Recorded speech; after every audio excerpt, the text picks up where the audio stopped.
there's Kim. I see you now, Kim. There we go. All right, I'm gonna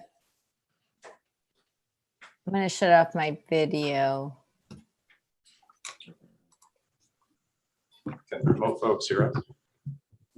Oh, there's. Are you there, Can you guys hear us? team? I can. Yep. Yep. Okay. We're just about ready. Thanks for your patience. Everything else is good. As long as folks are near the, the mics for the most.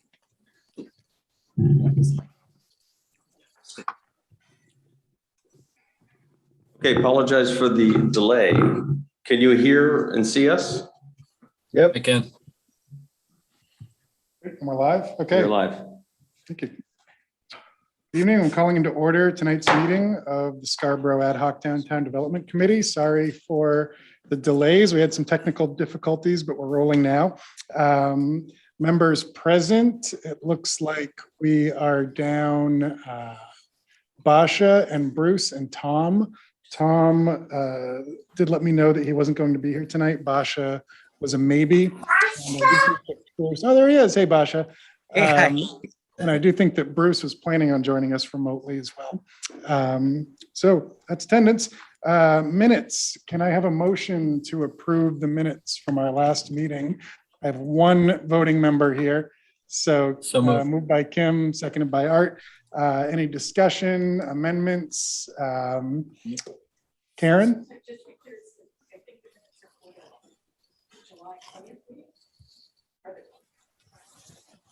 Not from our most recent meeting? Do we not have minutes from our last meeting?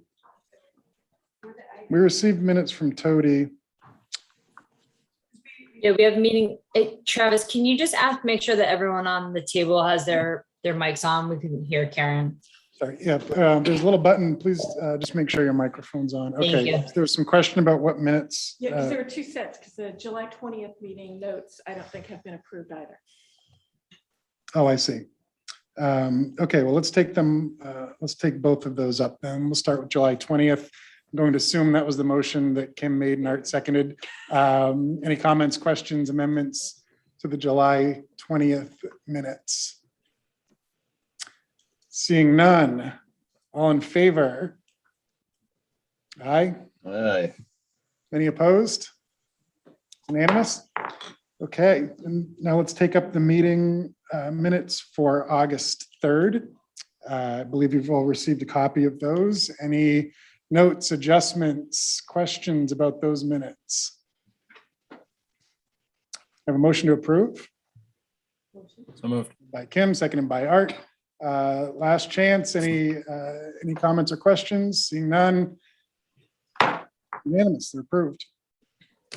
Let's take a vote, I guess, right? All in favor? Aye. Any opposed? I just like hitting the gavel. It's unanimous. Hit it louder each time. Okay, so moving nice and quick.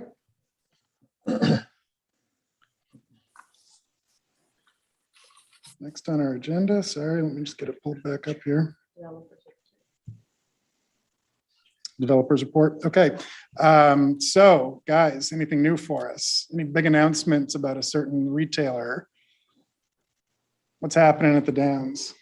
Over the last 2 weeks, I don't actually think there is anything new to report. So maybe we cede our time to the later parts of the agenda. Fair enough. Thank you. Any questions for Dan or Rocky on their developers report? Seeing none.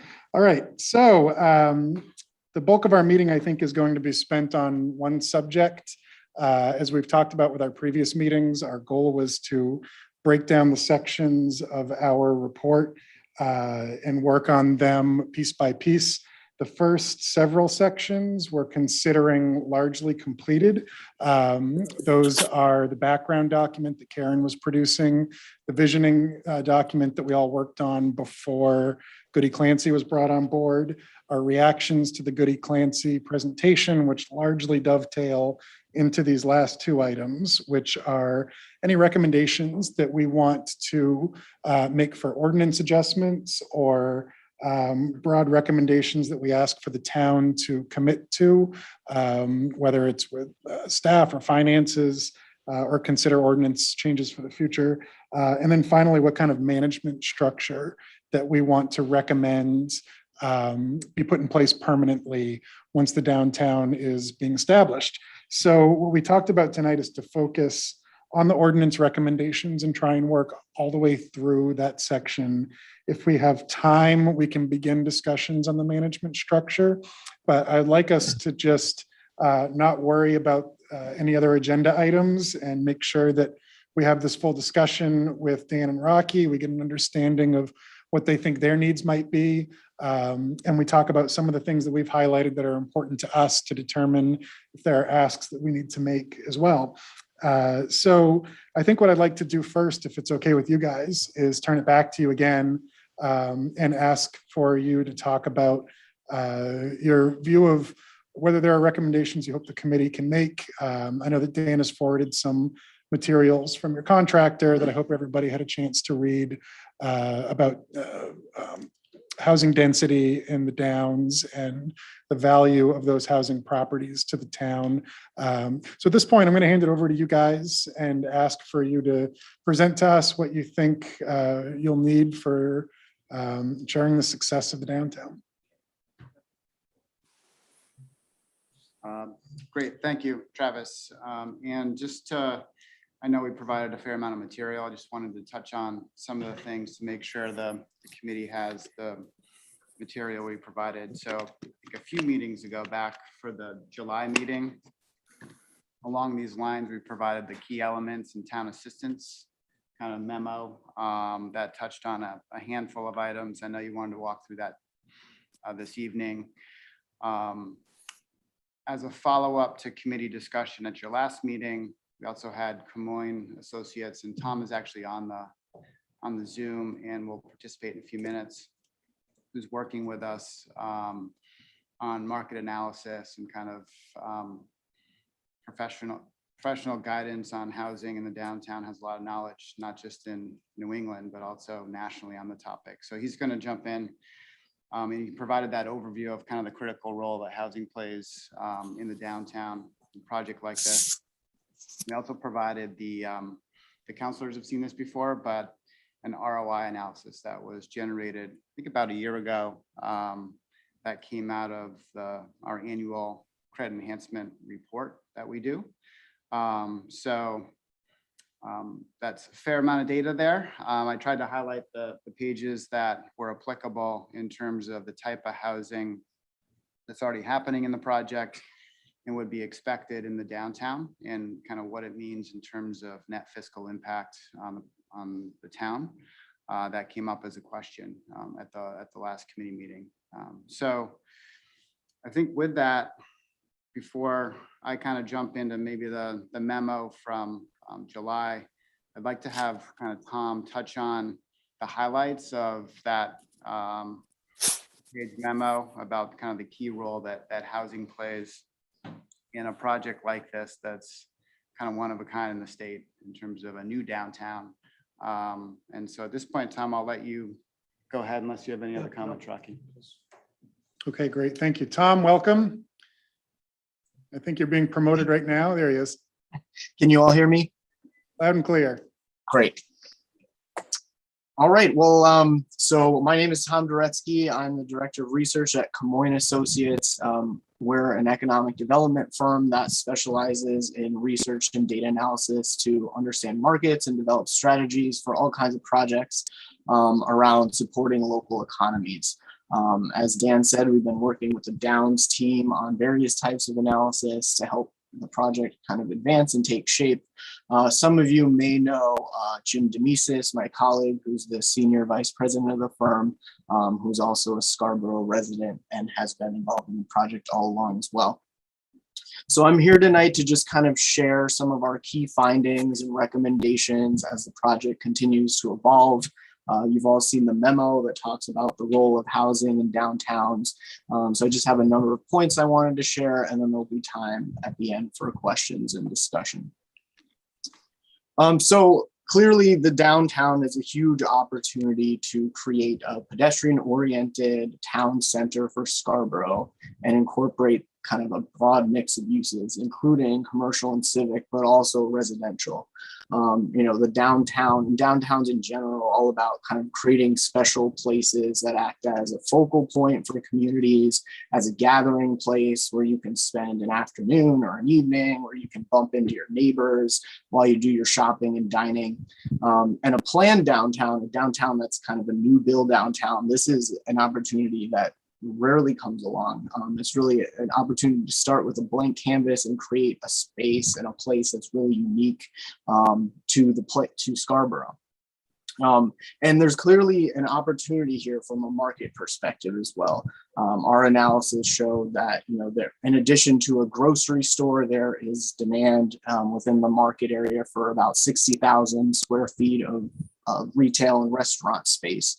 And that can include anything from boutique and specialty retailers to personal care services like salons and barbers, fitness centers, yoga, just a whole variety of different retail and services businesses. And so that downtown district is primarily going to draw from about a 15-minute drive time in terms of the customers that it's going to serve. And it has the potential, as it continues to develop into that special place and becomes a destination unto itself, it will draw from even farther out as people from outside the immediate area want to see what the Downs is all about. So to develop into that really unique, special place, that careful mix of uses is really important to consider beyond just retail alone. In order to differentiate it from a standard kind of car-oriented shopping center. There's many examples around the country of shopping centers that are struggling as more shopping happens online, and consumers are looking for more of a destination to spend their time rather than just simple, convenient shopping. So as retail changes, shopping centers are going through changes as well. Obviously, shopping centers are pretty much single use. It's just retail. And when retail vacancies start to appear in certain shopping centers for whatever reason, it's difficult to turn that tide. You start to see increasing vacancies. Whereas retail that's part of a mixed use downtown district tends to be much more resilient. Since downtowns are really able to adapt and evolve naturally as market changes. You can integrate new uses as old ones fall out of favor, and that type of thing. And one of those critical uses is housing. It serves a really critical function in downtown district and goes a long way to set it apart from that kind of old shopping center model. It allows the downtown to achieve a mix of activity and foot traffic needed to function and activate it as that kind of community gathering place rather than a place to just get your shopping done. As you saw in the memo, we looked at the number of housing units in and around downtown districts around the region, and we compared that to shopping centers. And really across the board, there's a high concentration of housing units in downtowns and very few units that are close to shopping centers. And these shopping centers, they fulfill a need, but as we kind of see them struggling around the country in certain places, some centers are seeking to infuse housing as a way to refresh them in cases where they are seeing a lot of retail vacancies. The housing helps to kind of reinvigorate them, bring in new pedestrian activity as a way to better appeal to the retail tenants they're trying to retain and attract. And just because a shopping center is performing well today, it doesn't mean it's going to be viable long term. If you compare that to downtowns, downtowns certainly have their ups and downs, but they kind of stand the test of time. That mix of uses, including that housing, really allows them to evolve and adapt. And another thing to keep in mind as we talk about the downtown of the Downs is when we're looking at typical shopping centers and downtowns for that matter, they're typically located on major thoroughfares, which really ensures that steady flow of pass-by traffic and makes businesses want to locate there.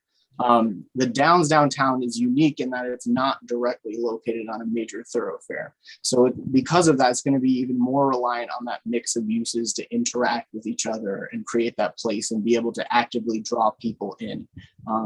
As you've seen on the plans, the downtown is internal to the site. So that means that people will really need to intentionally have a reason to visit it rather than locations on, more major thoroughfares like Route 1 where people happen to pass by and then might decide to stop. So that housing becomes that much more critical because that built-in pedestrian activity is really needed to help activate the district. Retail stores obviously want to know they have a customer base, and residential helps to kind of get that ball rolling for them. Another thing to stress is the need for downtown anchors to come in before smaller retail stores and restaurants can be successful, right? So at the Downs, critical anchors being considered include a grocery store, the indoor recreation facility, and of course, housing. So these are all uses that really generate activity themselves and therefore can be among the first in and are able to survive. Smaller retail does not do well on its own without that base level of activity to really drive in traffic. So that's why those anchors, including housing, are so critical.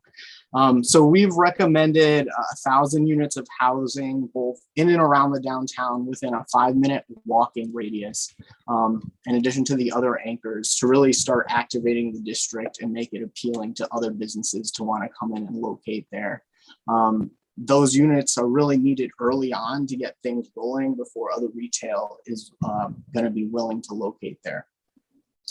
So you may have noticed from the memo, the 1,000 units is a little bit higher density than some of the comparison downtowns. And again, the reason for that is really the fact that because the downtown district is off the major thoroughfares, which isn't the case for most of the other downtowns looked at. It's so important to have that kind of density of housing to get that boost of activity, to get commercial off the ground.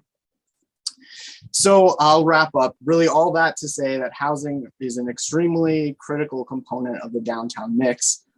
It's important for that housing to come early and be located not only near the downtown, but also within it, directly within it.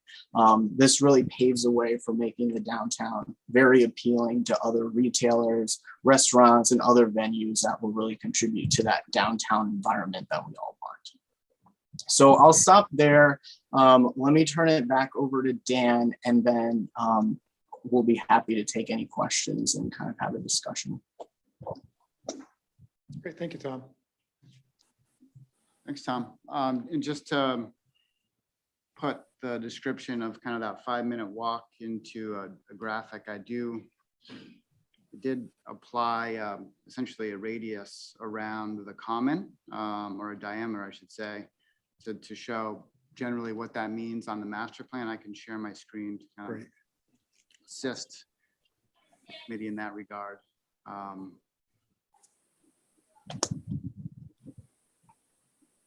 This is the latest master plan, and we use the common kind of being the heart of the downtown as the center point. And it essentially measures out a 1/4 mile, which is in the planning world considered a 5-minute walk.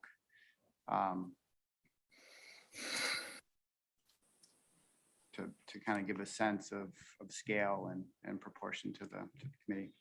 Could you pull in just a little bit? Sure. A bigger screen behind me, but a smaller one in front of me. So that takes us kind of right up to where the most recent housing has just been built. To put it in kind of proportion what's out in place today. Mhm. You know, this area here is where the Hayloft apartments are being completed. Mhm. So that's the most kind of northerly component of the residential that's been developed, kind of coming up from Route 1 towards the grandstands. The grandstand's located here. And then the next site that you see here, that's that senior living facility we've talked about in the past, being located just south of the clubhouse and the grandstand. And then out towards Higas Parkway. Can I ask how what kind of count you put on that senior unit housing toward that 1,000? Because you're not counting heads, but you're counting housing units, and that's not one, but it's not 100 either. It's a combination of there's independent living. I think is maybe 20% of the, they consider it beds versus units. Right. And then the balance of that facility is assisted and then memory care. Mhm.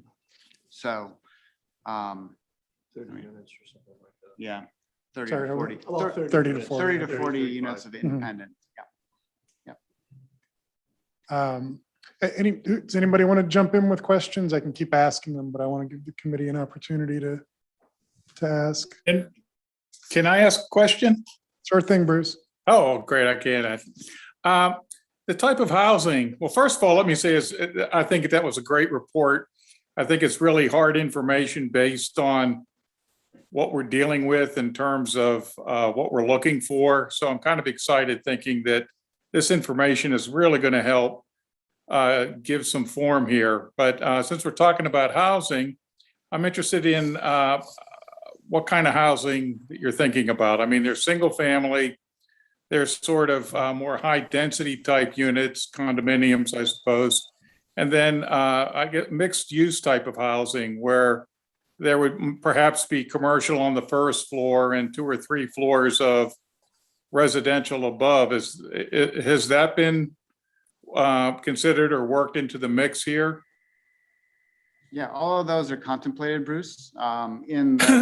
In the downtown itself that we've talked about in the past, we would anticipate more of the latter, more of the mixed use type housing or apartment type housing that's kind of more in scale with commercial development. And then the further you get from the center, potentially the lower density type housing would occur, more on the fringe. But in the downtown, we're thinking mixed use and apartment style housing. Okay. Bruce, does that cover it? I see Kim has her hand up. Kim Bridgham. Yeah, now go ahead, Kim. I just had a question, and maybe I didn't hear it right, but I heard something around 60,000 square feet of retail. That didn't seem like a lot to me, given that a grocery store is probably, 80,000 square feet. Yep, yeah, good clarification. That excluded the grocery store. So beyond the grocery store, another 60,000 square feet. So in number of different, and when you say retail, are you including like restaurants and cafes and things like that? Yep. And so how many businesses does that feel like to you? Yeah, I mean, so that's going to vary a lot depending on the size, right? You can have, restaurants that are easily 8,000 square feet. You can have small boutiques that are less than 1,000 square feet. So it's kind of hard to put a number of businesses on it. It really kind of depends on the mix overall and the types of tenants that we're able to attract. I mean, that 60,000 is, kind of based on an average of what typical store sizes are and what the demand for those different stores are. But, it's hard to put a number on the number of businesses. I don't know, maybe Dan or Rocky might have some thoughts on that. I think to get into a little detail, I wish I had my pointer with me, but I'll point for you. so the 60,000 that Tom's talking about doesn't include the grandstand. Grandstand itself could be 30,000 pretty easily. But the 60,000 he's talking about, yeah, put your cursor down there again, Dan. It's basically right along Scarborough Downs Road and right along what we had been calling Main Street. I'm not sure where we'll wind up on that, but kind of across from the Village Green area there. Those buildings could pretty easily be 60,000 square feet. There's room for a little more if we feel like it's warranted. But we see those as probably mixed use buildings with, retail on the first floor. So that's kind of how we've come up with what we think will work.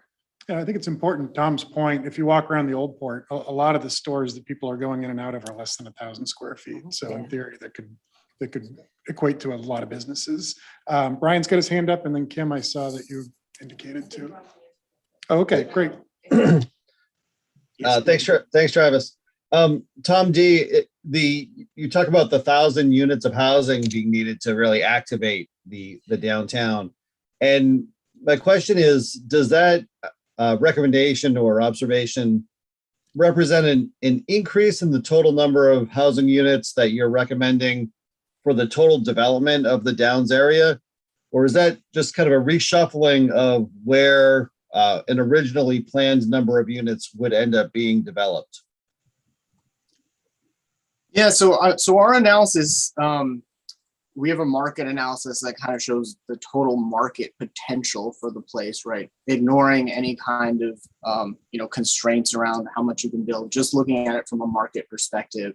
That recommendation, over the next 5 years, easily 1,000 units could be supported. And then beyond that, it's kind of difficult to predict the future, but, the whole site build out could be significantly beyond that. The 1,000 units we're recommending, so it's not necessarily a reshuffle, or I guess it is kind of a reshuffling. It's just kind of putting a finer point on where those units should be. Yeah. Yeah. The reason I ask is, I remember with the development of this site, a major attraction to people in town was that we're getting more commercial development than we would get by right as townspeople, because this, by right would be all residential. And so if you're talking about this 1,000 units is kind of taking and concentrating the residential that we would have anyways, I think that gets digested by the public in one way. But if a recommendation to add another 1,000 units is the recommendation, I think that gets digested in another way. So yeah, I think it's an important distinction to make. Yeah, and I can speak to that, Brian, in terms of the development forecast we've had for the project, beginning back when it began, and then also through the credit enhancement agreement process, anticipated a couple thousand units. And so this plan isn't, as Tom was suggesting, isn't changing the mix, if you will, or the balance, because Innovation District, as the committee is aware, has done quite well and is, and going to build out faster than anticipated and going to be kind of meeting that light industrial need. And there could be additional space for light industrial beyond that. And then commercially, we're still kind of reserving the same areas and the goal for the same amount of square footage. So the intention isn't that it's adding more residential. It's really more about the timing of it to activate the downtown. And also potentially the location as we see on this ring here, like you were saying. Yeah. Kind of the reshuffling. Yeah, if I can jump in, it's basically a reshuffling of those numbers. I mean, we still see it's probably a couple of thousand dwelling units and probably about 2 million square feet of commercial type space. Great. I just had a question. Obviously for convenience, this graphic, this quarter-mile radius is helpful. But as we consider where those residential units will actually go, it's, and tell me if I'm wrong, it's really to the upper part of that circle, right? The other areas within that distance seem to be designated for other uses other than residential. Yeah, so to your point, Tom, like this, obviously at this point, we're thinking grocery, more heavily commercial is over here. The sports complex, we're thinking is here, Edge Sports. As Rocky indicated, mixed use buildings here. They could be residential upstairs, they could be office. But we need to kind of design the building to be flexible in that regard. But, multi-story buildings with retail on the first floor. We are anticipating there to be apartment style housing here, to have housing in the downtown, to add that component. And then the grandstand, we need to figure out. And then as you were saying, Tom, kind of more of the balance of the residential is east of the grandstand, or I guess plan north, but east on this graphic in this location as well.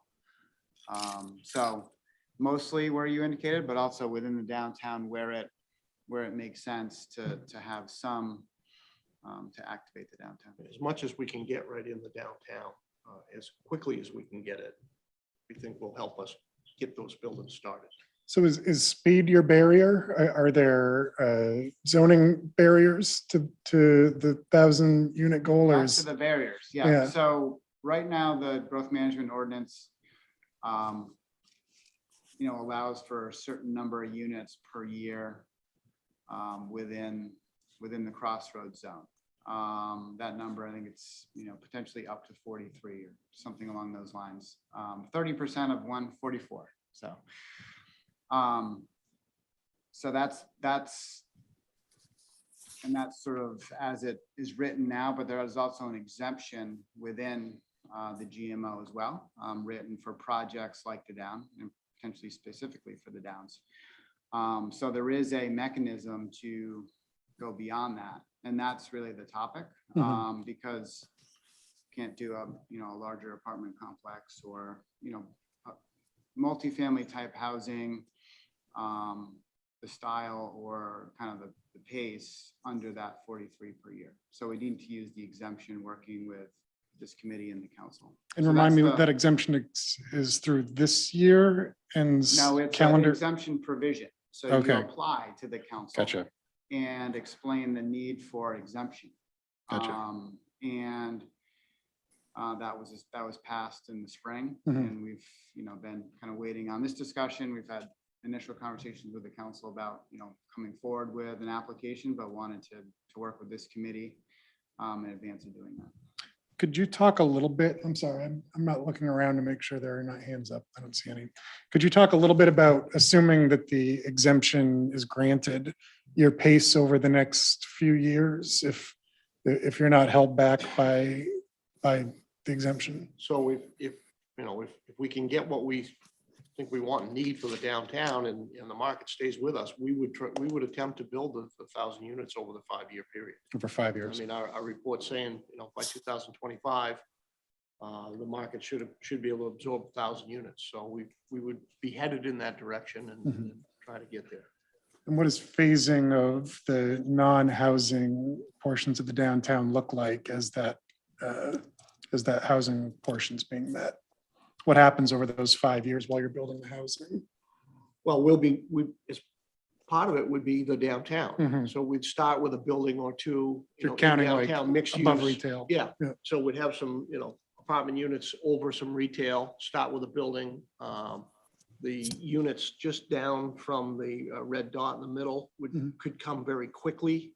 That could be as much as 150, 200 units. So we'd start in that manner.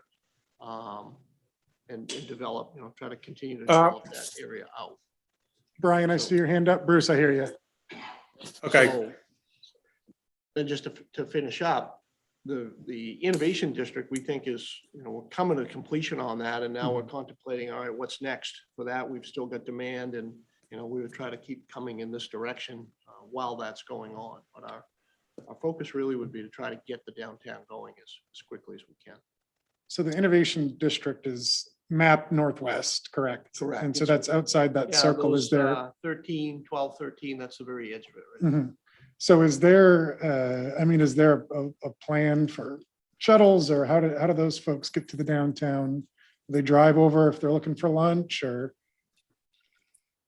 They would either drive or walk. Yeah, okay, It's, it's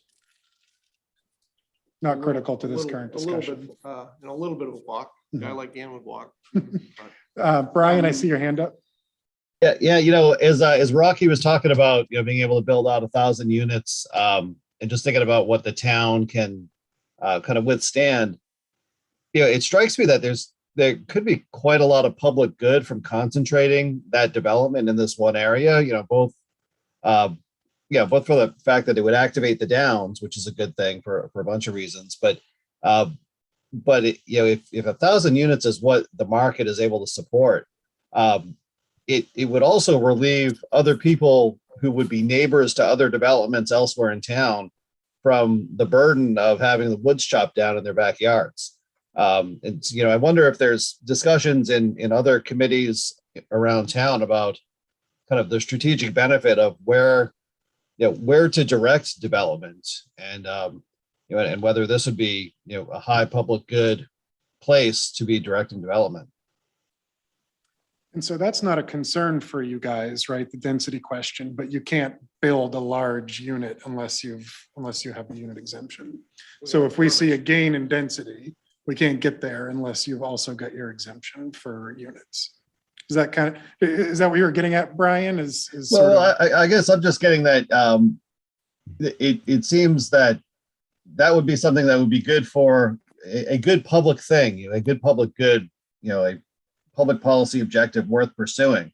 In that it disturbs the fewest number of neighbors in town, and would, activate this district that the public has already put a lot of effort and resource into. And if the overall market is able to support, only 1,000 units in this period of time, concentrating as much of that development as possible is, something worth considering. Travis? Yeah. That is the context of the comprehensive plan. Mhm. The growth areas that were designated, the Downs being part of that, the largest of those growth areas, that's exactly what we contemplated. And when you look at the future land use map in the comprehensive plan, what you see is vast areas that we've left at low density Mhm. so that we can concentrate development. So it really is feeding into the comprehensive plan in terms of really a successful growth policy. thank you. Bruce, did you have a question? Yeah, I had a question about the 1,000 units. I mean, there are units that I guess within the development will have 3 and 4 bedrooms, but that could be different from when you're in a downtown area, which often lends itself to a younger crowd that's only interested in 1 or 2 bedrooms. And I didn't know if that would help support the argument or that you could allow more units because there's basically less people. I'm not sure how the units again were derived, if there was just sort of a common thing, but it often seems that those units are in those areas, those concentrated areas are smaller. They might even just be retired people, the empty nesters that are there too. So I only bring that up as maybe if that might help support the argument to relax the GMO, because we're not talking units, we're really talking people. Anybody?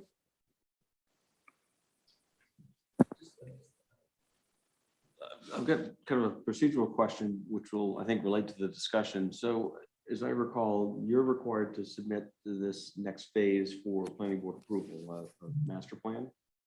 Yeah, we actually have to update our master plan because we did a master plan in the wax era, I'll call it. And now we're reworking that plan in light of this committee's work and Goody Clancy's work. So we are submitting a master plan, Tom, but it's going to be an amendment to the one we have. And that has a specific geographic area boundaries, in fact, right? It will, yeah. Is it fair to say that these 1,000 units will occur within those boundaries? It's some of them. We could potentially expand the master plan area, but we only have a certain area currently approved by DEP. And we've been trying to coordinate our state permitting with the town permitting. So So the approvals in hand are the residential piece to the plan, yeah, and innovation, and you have one that you need to bonify for more of the core. yeah. So basically, if I can, just to answer your question on geography, see the grandstand here? Roughly following this road that's east, plan north of the grandstand up kind of here, and then including this entire area. So where basically the grandstand west, we're about to have DEP approval for, and we have our original master plan approval for that we would modify. So that's really kind of the core of the downtown that we would update our master plan. We have yet to submit a master plan for, that area east of the grandstand where a good portion of this residential development would occur. Does it make sense for you in modifying the master plan to include that area? So as to include more residential? It does at some point. We have to do things pretty incremental to get them kind of through the process. You submit a larger area, then it's harder for the planning board to approve that without starting the DEP process. Brian? So Oh, sorry, Rocky. Go ahead. I was just gonna ask you, Dan, I want to say this, we're doing about 50 acres at a time. Yeah. So what's there, probably 150 acres maybe that haven't been before the planning board as in the master plan At the most. format? At the At the most, most. within this circle, yeah, because the downtown, working with this committee, has been about 50 acres, okay? And so that area up here, you know, might be another 40 to 60, you know, around 50 acres, Yeah. plus or minus 10 acres. And then all of that area up there, we haven't. Yeah, gone. this area up here, we haven't done much planning for, just given its location and Yeah. hours in the day. Mhm. I don't know if I Brian, added any clarity there, but Brian, do you still have I see your hand up now? Oh, you know, it's, that's a leftover. Do we still have Tom with us? There's Tom. Tom, could you talk a little bit about, and I know that we're in sort of a unique circumstance, building new, but about pacing of construction and why it may be critical to do this work in the 5-year plan that Rocky and Dan gave us, or whether stretching it out because of constricted ordinances may or may not be okay. Could you just talk a little bit about how that works and what we might expect? Yeah, sure. So, I mean, I think everyone's goal is to kind of get the downtown portion, you know, the retail and the things to do and the amenities up and running as soon as possible. And in order to do that, you know, we really do need those anchors, including the residential, to be in place so that it's easier to attract retailers who know, you know, they'll have customers if they locate there. So, you know, the longer that the housing kind of gets drawn out through permitting and things like that, it's just that much longer until you get really a critical mass of the retail and amenities that everyone's looking forward to. I think that's essentially what it boils down to. Do you have a sense of sort of medium and long-term market trends and whether there's a window we're hitting right now, or is the sort of mixed use of the project make it a little bit less constrained by current market trends? Yeah, so I mean, we know, you know, the residential market is probably doing the best. That in industrial, that's quite evident by the success of the Innovation District. Residential, you know, we've seen, everyone's aware of how crazy it's gone with home prices and those sorts of things. So the demand is there for homes. The retail, you know, retail was struggling before the pandemic. It does well in environments like this, where there's a mixed use, where there's a district, you know, in your more typical shopping centers, you know, places are struggling. So I think, you know, as long as this is developed the way this plan is being shown as this kind of comprehensive district, this mixed use district, I think the future is bright for those kind of retail and amenities that will certainly want to locate here in this really unique place. I mean, there's really, when you know, retailers are looking at different places that they want to locate, right? So one option is kind of a generic retail building on a road like Route 1, you know, in a strip shopping center off a highway. This, you know, there isn't much like it out there. So I think, you know, having that mix in place, it will make it very appealing for retailers to want to locate here. Thank you. It appears that some members may have their hands raised, but I don't see them. Is that, okay, there we go. Kim Bridgham. You're muted, Kim. Oh, thank you. Kim, I can't tell if you're talking or not, but you're still muted. There we go. So remind me the number of units that are already approved and developed in the Greater Downs versus the number of units you want to develop in the downtown. so what's already been built at the Downs and what has been approved, a bunch of which is under construction. I I think we're around 425-ish, something like that. Those will be primarily complete, certainly before this time next year. So that's that piece. But most of that is outside that Right, just a little bit of 5-minute it. yeah. walk. That has, what we've got done and what's under construction right now has allowed us to bring those utilities to get to the point now where we're on the edge of the downtown. But about around 420-ish units is And- the answer. And then remind me, the downtowns, you're looking to do 1,000 units, or did you say 1,200? About 1,000. Okay. Sarah? Has there already been, or if there hasn't, will it be part of the requirement for the exemption to do some sort of assessment on the impact that building 1,000 units within a 5-year period will have on our services? And I'm specifically thinking about the schools, right? And I know there's that report had sort of a financial analysis, but I'm wondering if there's any other sort of assessment that will be required or that has been done. Yes, so a lot of the information, Sarah, that we provided through the ROI gets into that. So the cost to serve, there's a number of different ways to put it. Cost to serve, net fiscal impact, ROI, they're all kind of mean the same thing. And the numbers that were provided are net.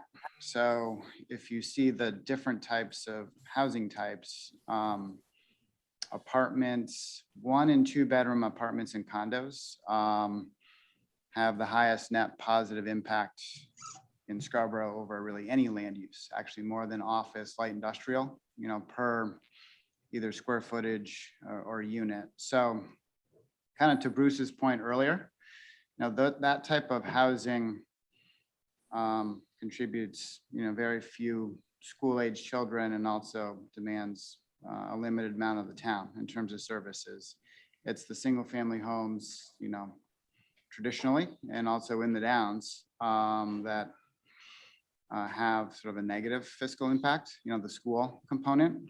And those aren't the focus of what we would be developing in the downtown area. There certainly would be some on the edge of the downtown, but the majority of housing planned in and around the downtown would be of the other types.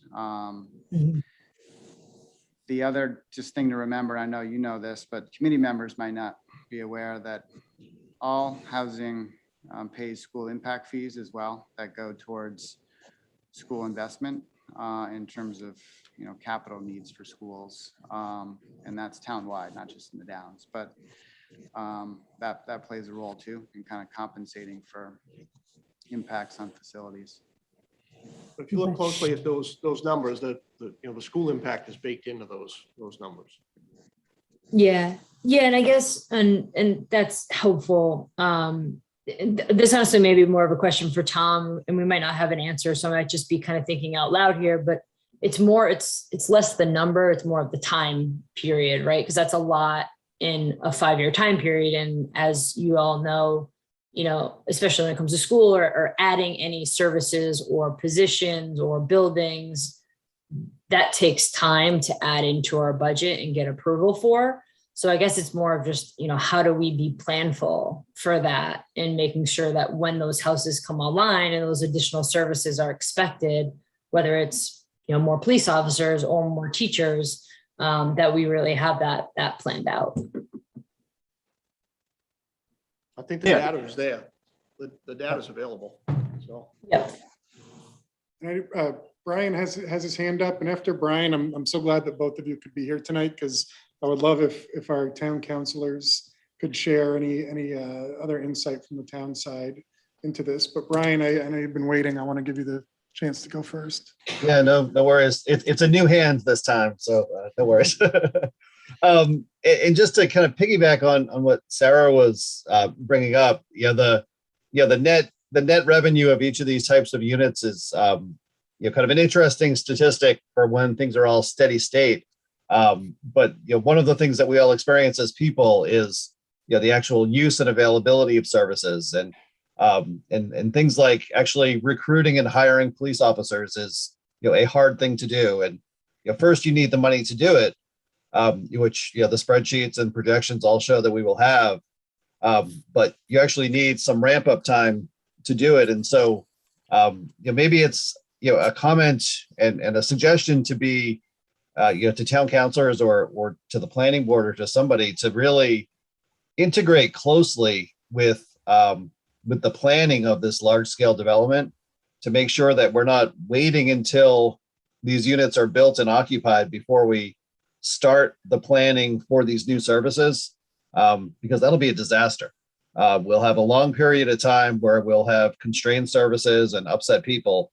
But instead start planning for these services before the money is coming in, because to Sarah's point, it takes time to build the services, just like it takes time to build the buildings. Yeah, and I think that this is partially going to contribute to what we talk about tomorrow, about what this committee wants to hand off when we're done our work. Because I think that some kind of permanent being, whether it's us meeting far less frequently, or a combination of SEDCO and the planning board, or some group is meeting semi-regularly to get a sense of what's happening in the Downs development and collaborate with and advise the town on what they ought to be preparing for, sort of acting as a permanent go-between, just to make sure that, exactly to your point, Brian, if it looks like a large number of units are coming online in the next 12 months, what does that mean the town needs to start preparing for now? And whether that contributes to the permanent management structure that we're going to talk about, or if it's a separate body, I think it's important that it's something that we leave you all with, is some kind of soft handoff to a group that's going to remain permanently. I want to give John and John a chance to react to what they've heard tonight, maybe offer any other insight from the town side. Alphabetical order, John Anderson. Can I ask a couple questions first to you guys? Just Floor is for yours. clarity. So, you said 1,000 units are needed, but part of the assumption that was shared was that that's partially because it's off of like a main thoroughway. So to me, it sounds like we're assuming we're not going to be getting a lot of people coming from outside in. And the whole purpose of this downtown is for all of Scarborough, not just to serve the immediate Downs area. So can you talk a little bit about that and your assumptions to get to that 1,000, and what are you assuming is going to be coming in outside, and why is that not enough? Why do you need the additional housing? I get you need housing, but why 1,000? Why not 800 or 600 with all of Scarborough being considered? I think Tom can probably jump in on that. Yeah, so I mean, a critical consideration for retailers, right, is the traffic counts on the street they're located on. So if we're talking about kind of typical retail development along Route 1 or even Payne Road, there's that built-in stream of traffic that goes by. And we think about when we go shopping, we have a destination in mind and we go there intentionally and do our shopping. A lot of trips, and more than we think, happen just because we might be passing by something and we say, hey, I need XYZ, and you pull over into the store that you see on the side of the road and you drive in and you do your shopping. So retailers really rely on that, traditional retail to do that. In the Downs, you won't have that pass-through traffic. There aren't going to be many cars that are just driving through Scarborough Downs Road, just to get to a different destination and might decide to stop. The majority is going to have to be either people that already live there or work there, or people that are intentionally going to the Downs to, take advantage of whatever shopping or amenities or dining that is there. So that, and then the 1,000 units comes from the fact that in the other downtown, the memo, the residential density is a bit less, but when we look at the location of those downtowns, they're all located on major roads. So they have the residential, but they also have the built-in pass-through traffic. So to compensate for that, that's where that extra bump comes from downs. So then you are assuming that, based on that it's not really going to be a place where a lot of people outside of the immediate downtown area are going to come and visit. Because if you're assuming that it's, because we don't have that thoroughfare, which is why we need the 1,000 houses, it's because we're not getting the foot traffic that's needed to actually visit, correct? So again, it just seems like it's a conservative assumption, is just my point, where again, 1,000 might be what's actually needed, but it seems like it's conservative at this point. So that's just my feedback. So if I could jump in on that, John, part of it is all about convincing somebody to go ahead and locate their business there. Mhm. So if you open a coffee shop, all right, there's 1,000 people within a walking distance here. You might feel some more confidence in the fact that, yeah, I will be able to make it. Once I get there, once I'm there, I'm up, established, now I'm a destination. So now people will start coming. Yeah. But at least I know I've got some people within this neighborhood that are going to support me. So it's that- kind of a combination, and frankly, is 1,000 right? We're not, there's no real science behind it, but it feels right. Frankly, it feels light to me, but knowing that we've got other units that we built that are outside that walk, that will probably still walk that. We have the innovation district where we know we're gonna have, I don't know how many hundred people will be working there, but it will be significant. That's gonna help.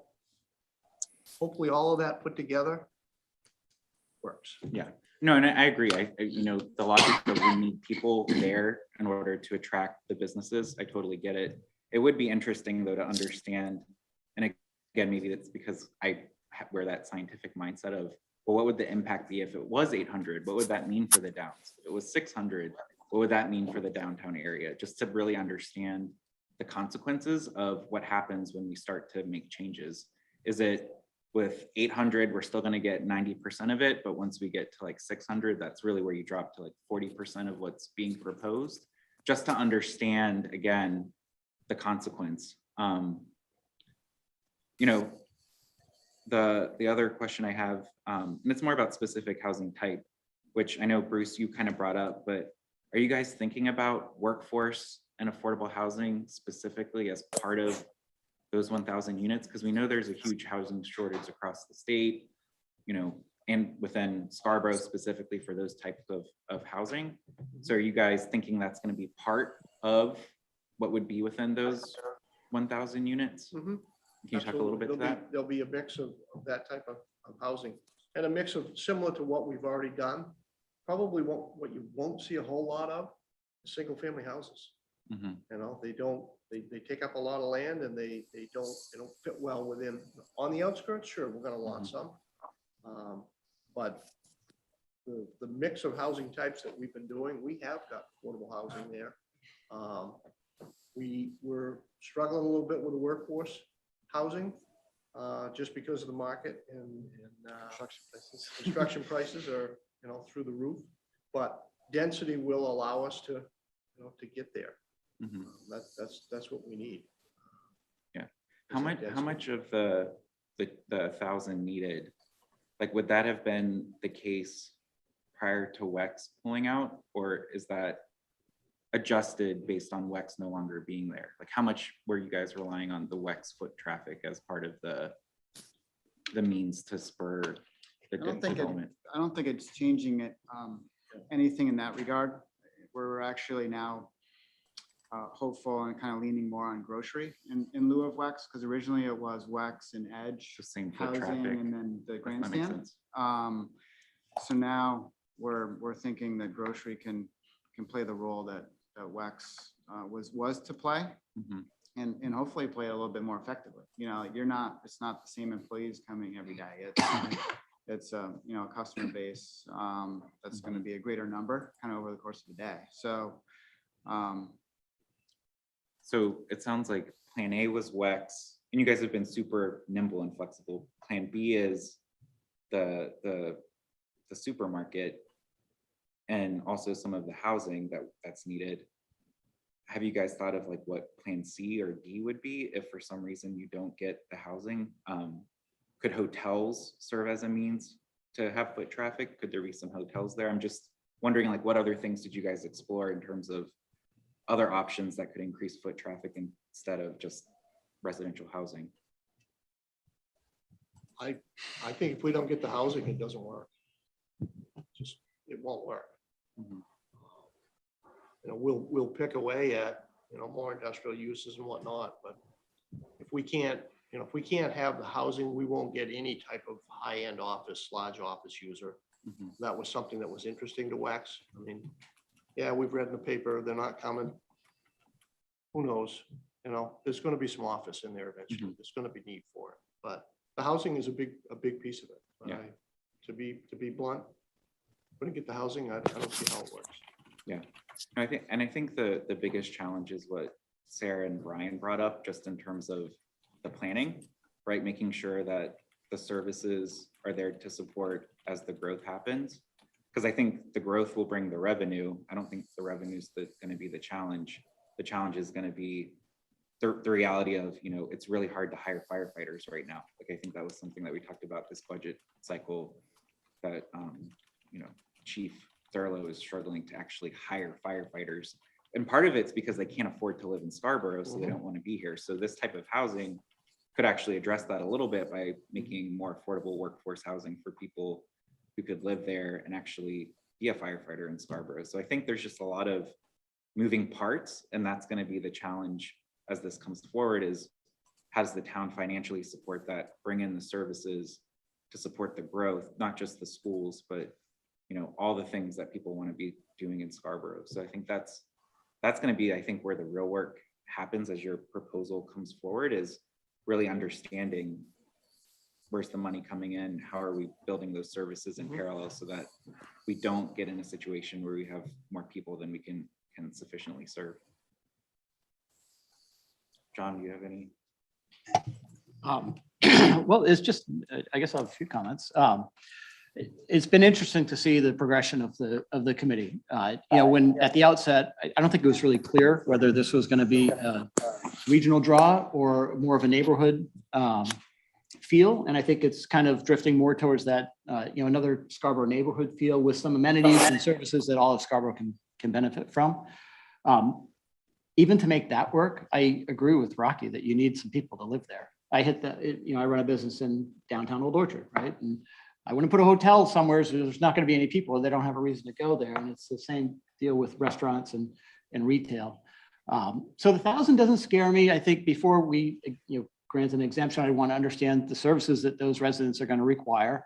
I think there's a wonderful opportunity to fill some gaps in town. Right? You know, right now you turn 20 and you move, and maybe you come back in your 30s if you're lucky. If you're older, you move to Scarborough. You know, I think helping to close that gap with workforce housing and affordable housing, and maybe helping to keep some of our people here is a real opportunity with this project and some other ones that are, you know, happening in town. The other thing that is a little different from when the ROI was initially calculated is we're no longer a minimum receiver. So the fiscal impact of these units or different types of retail or restaurants is different than initially contemplated. So we need to understand that and how we can maximize the tools that we have to make sure that this development is self-sufficient, that we're not increasing the burden on the rest of Scarborough to subsidize it. That's kind of the things that I'd be looking for, is just let's make sure that it's self-sufficient, understand where the needs are going to be, so that we can have the proper cadence for a downtown. Doesn't need to be the same cadence that we have for, you know, rural Scarborough, but make sure that we don't outpace our capacity. Yeah, I think just one other thing to point out too, that's going to be part of the challenge of this is, you know, while we're talking about the 1,000 units at the Downs, there's also a lot of things coming into the council. There's a lot of development asks in other high development areas within our comp plan. That we Hey, John, can you turn on your mic? Yep, sorry. So what I was Thanks. saying was, you know, even outside of the Downs, because we're very hyper focused on the downtown or the Downs right now, we are getting as a council a lot of requests from other developers in other areas of town that are also in those designated high growth areas that are in the comp plan, or they're looking for a contract zone amendment to be able to grow at a different rate that's also allowed in our GMO.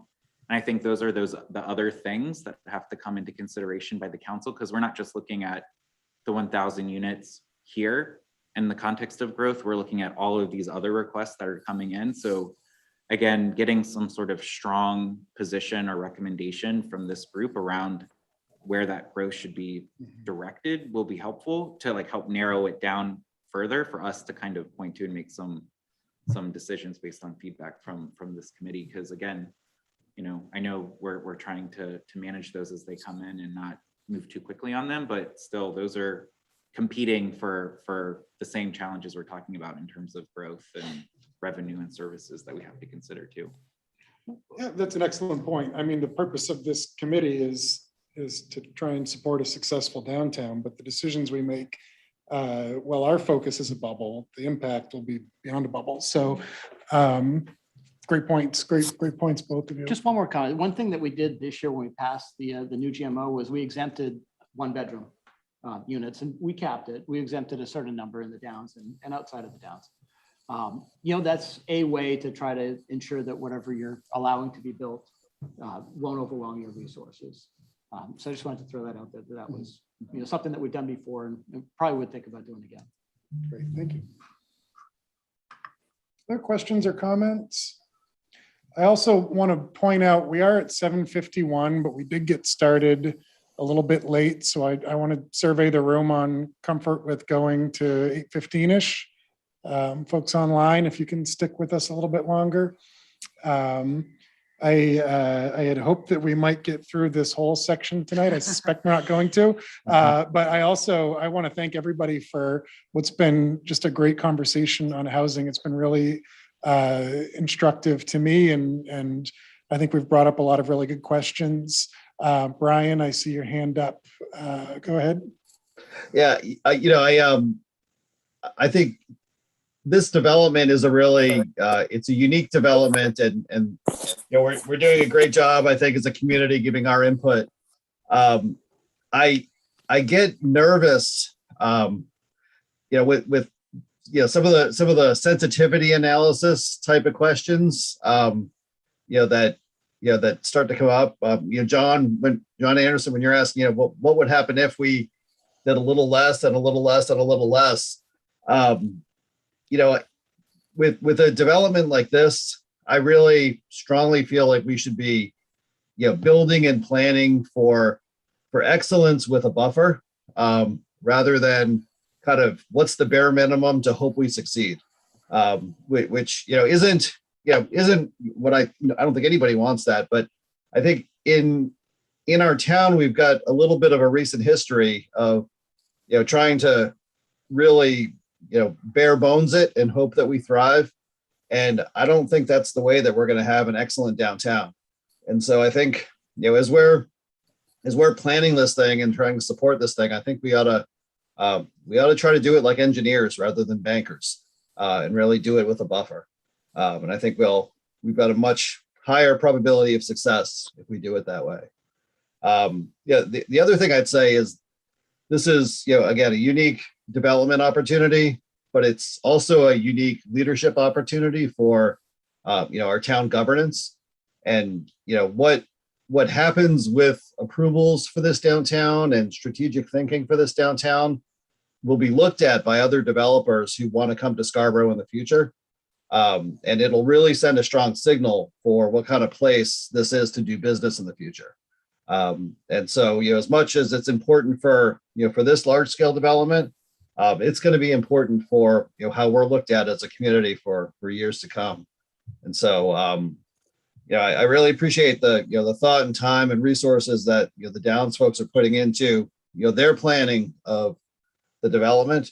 But, I hope that, all of the kind of allied, committees and planning boards and other, governing people that are associated with this and other things are kind of putting in that same level of effort, because it's a lot of work on everybody's part. Rocky? So I appreciate your comments, Ryan. I just want to point out that, we want to be successful.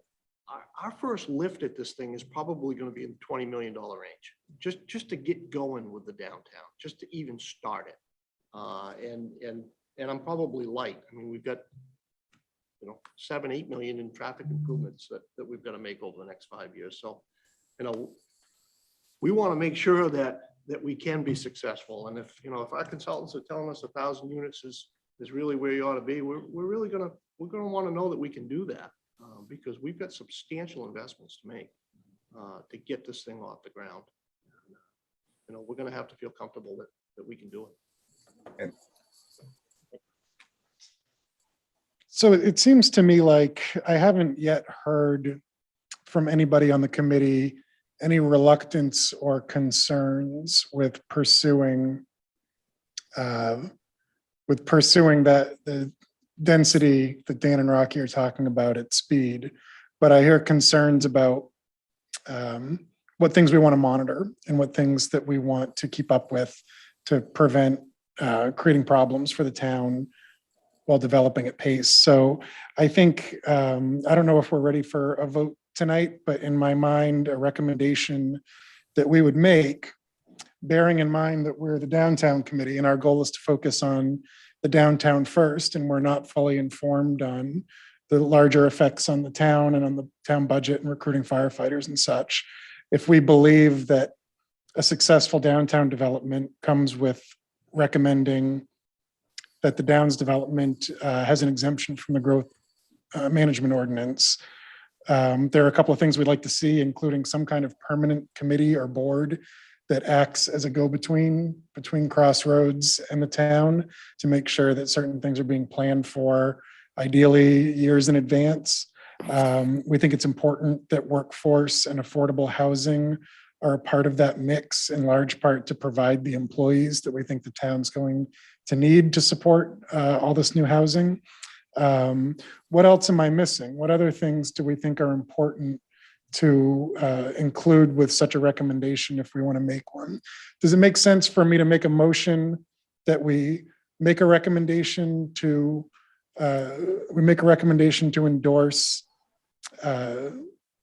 an exemption from the growth management ordinance, and then we can talk about what goes into that exemption? I'm going to make that motion so we can talk about any amendments we want to make. Do I have a second? Second from Kim. Okay. So discussion. What I'm recommending is that the committee offers a recommendation to exempt the Downs property from the growth management ordinance, assuming creation of some kind of, to be determined later, permanent board or committee that serves as a connection between Crossroads and the town, probably made up of a mix of town councilors, town staff, a recommendation or a request that workforce and affordable housing be part of the mix in that dense construction area. And I think that from what we've heard tonight, the GMO and the comp plan are not perfectly in harmony. If the goal is density, we have to build density at a certain level of speed, which includes large unit buildings that may exceed that number in and of themselves. So that's my position, which is why I want to make the motion. So I guess I want to turn it over to the committee and ask if there are other elements that we would want to include in this recommendation. Brian? I might suggest that we sort of put a limit on the recommended exemption. So maybe it's a 5-year exemption limiting the first 1,000 units. If we're saying there's 1,000 units of demand and 1,000 units to get this thing going, maybe we don't want to write a blank check of exemption, but maybe a 5-year exemption of the first 1,000 units before they begin to become subject to the GMO again. That makes sense. And then the second thing I'd note is that throughout the Downs, there is a 10% affordable housing requirement already. But I really, I do love the idea of, you know, at least striving to include some workforce element, you know, in these units. But, you know, we'll also note that nationwide, that is a, you know, it's a bit of a needle in a haystack that people are really struggling to figure out. Bruce? This question's for Tom, and maybe it'll help answer John Anderson's question a little bit. Without taking all of these recommendations at face value, Tom, could you put together some sort of a presentation in sort of layman's terms, really dummied down sort of way that that sort of supports why 1,000 units are required and how that translates into 60,000 square foot of retail? I mean, I hear that you're saying that. I don't doubt that, but I think for the people from Missouri that want to see it a little bit, I mean, is there a way that you can offer some statistical information, again, in layman's terms, that could help support these numbers? So again, Tom, where John was asking about is, you know, 1,000 too many, 600 too little, that we can help sort of justify that. And maybe, as Rocky was talking about, maybe 1,000's on the light side. I mean, I think everybody wants us to be successful, and there's a critical mass here that needs to be hit and a couple fronts. And I just want to see if we can find out what that critical mass is to make this thing float. So anyhow, my question is really again to Tom about, Tom, can you, would you be able to offer us something in that, not just to us, but something we could put under our arm and help support the cause here of making recommendations for the GMO and such?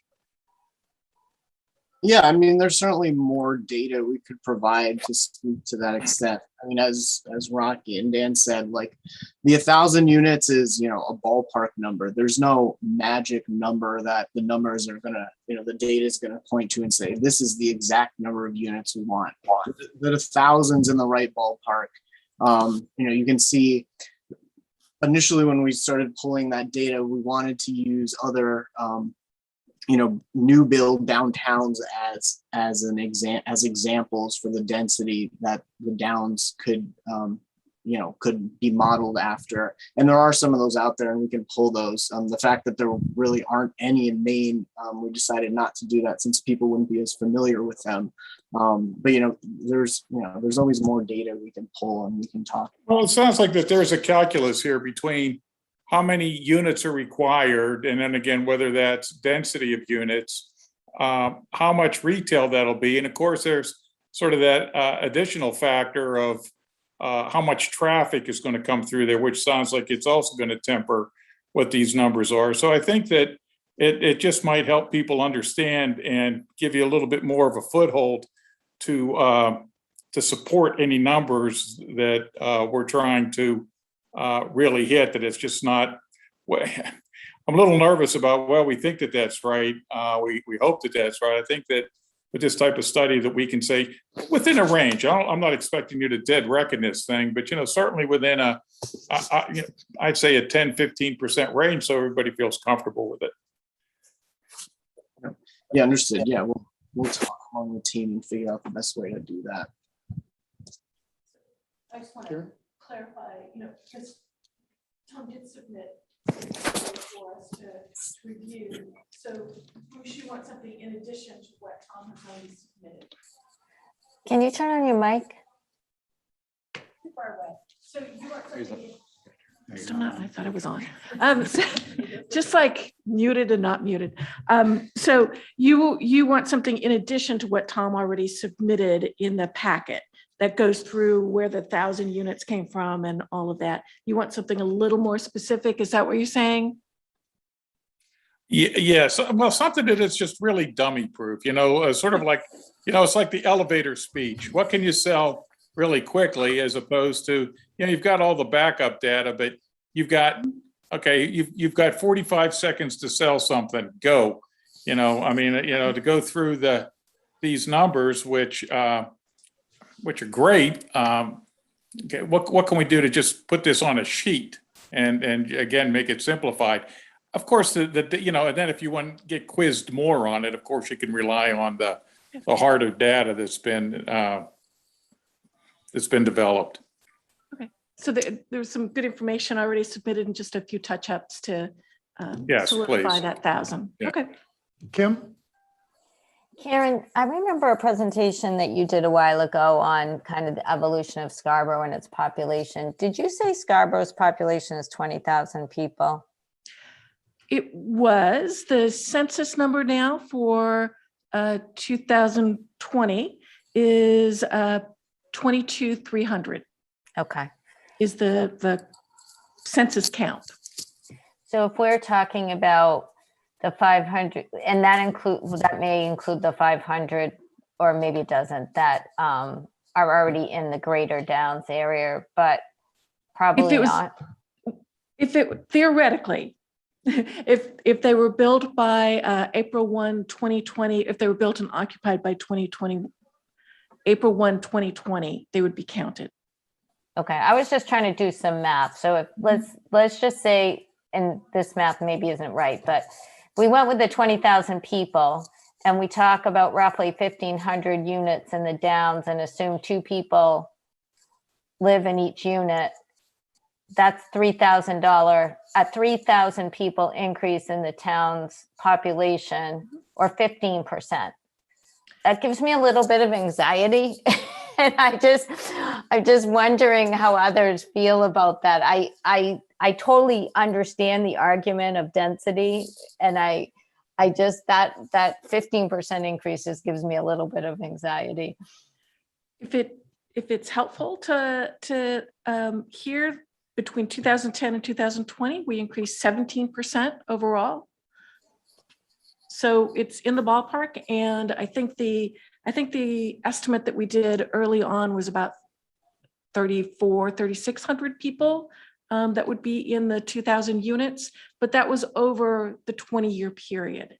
And so I think that's one of the things that maybe we can relook at and say, well, if that was over 20, if there's a change in the timing, what are we really talking about?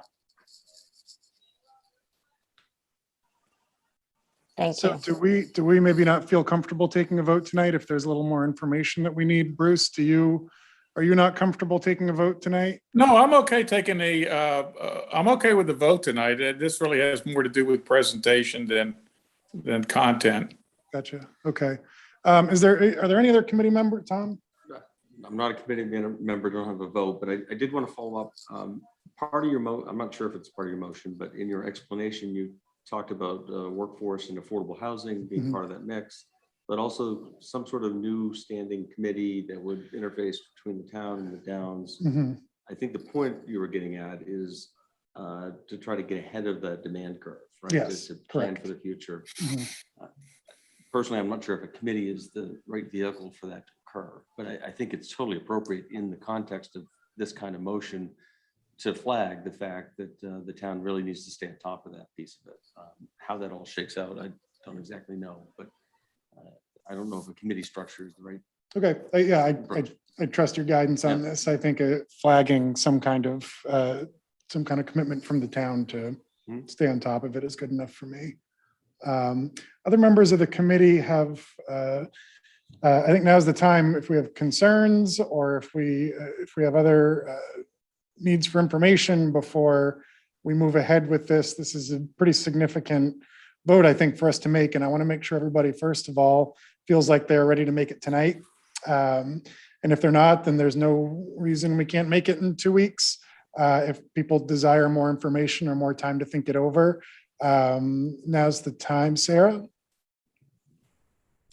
Yeah, I was just going to make a friendly amendment, and I don't know, I am a visual person, so I'm not remembering your exact words, but I guess for that committee, or maybe not committee, it would be more than stay on top of. It would be actually to put a plan together to make sure that we're proactively,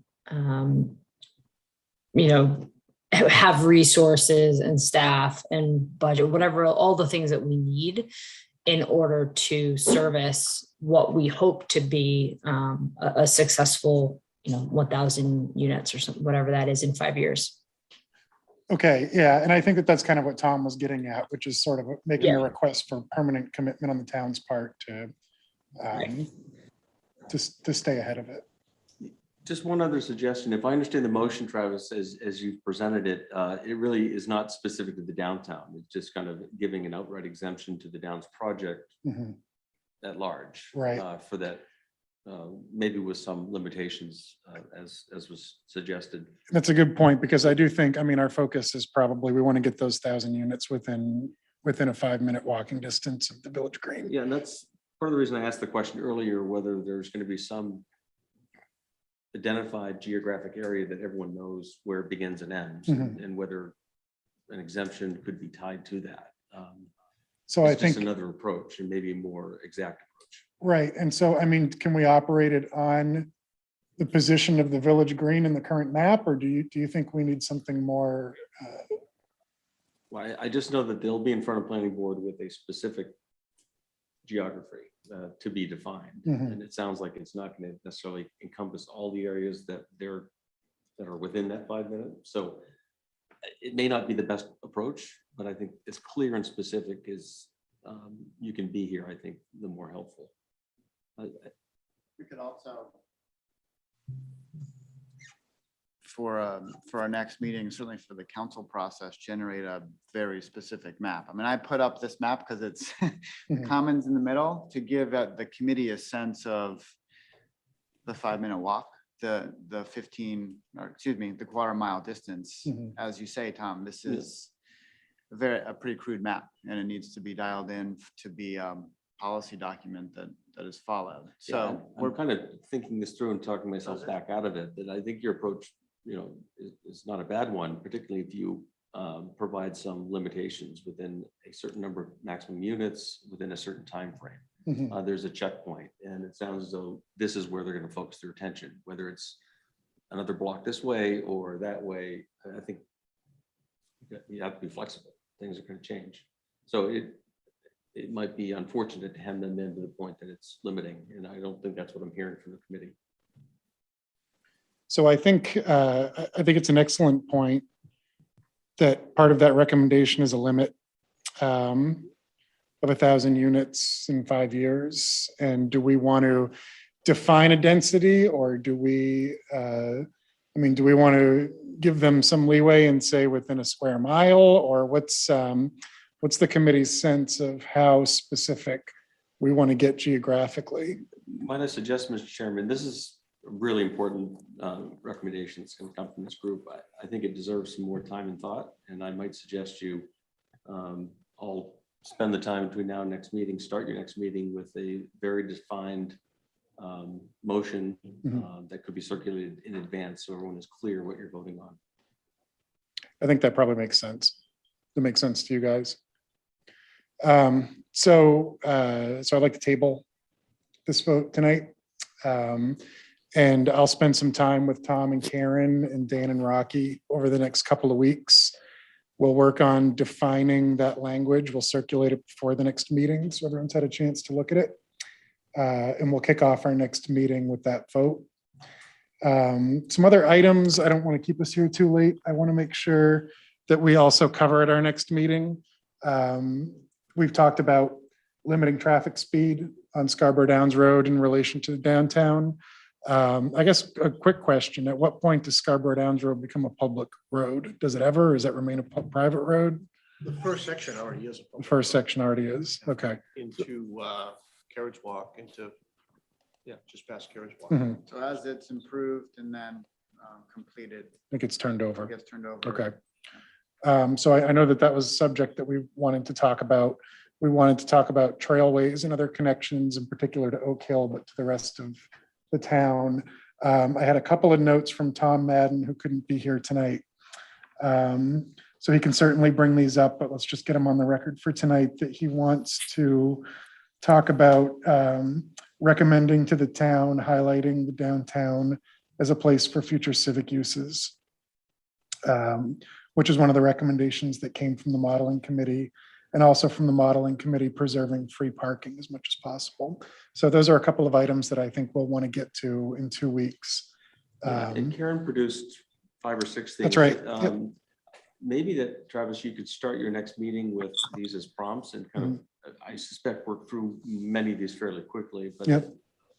just so the record is clear that everyone has what it has in front of them and votes very clearly on these items. Great. And I think everybody should have received an email from Karen just before. No, just me. Okay. Two of us. Okay. So I'll circulate to the committee tonight the email that came from Karen, which looks like a series of consensus statements. So we may want to mold them a little bit, but these are all things that we appear to have agreed on already. And we could add Tom Madden's.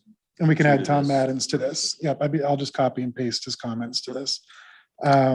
So with that, I think we're gonna, we'll hopefully be able to work through all these items in the first half of our next meeting, and then we'll spend some time talking about management structure. And then I think we'll get to work on writing all of this up and hopefully having a thorough document for everyone to look at before our final meeting in mid-September. Any other committee subjects or comments for tonight? Anything people want to bring up? I'm not seeing hands on the screen or in the room. Public comments. There's nobody in our audience. I don't believe there's anyone in the attendee list. No. Looks like there's no public comment for tonight. Okay, and so we have an agenda. We're going to do a little bit of work between now and our next meeting on specific language for a housing ordinance exemption. We'll run through this list and then we'll talk about management. And we're right near the end. So unless there's any objection, like a motion to adjourn. Counting on you. Thanks, Kim. Second, any hands on the screen? Second by Bruce Zivic. I'm considering there we go. Going once, going twice, we're adjourned. Thank you, everybody. There you go.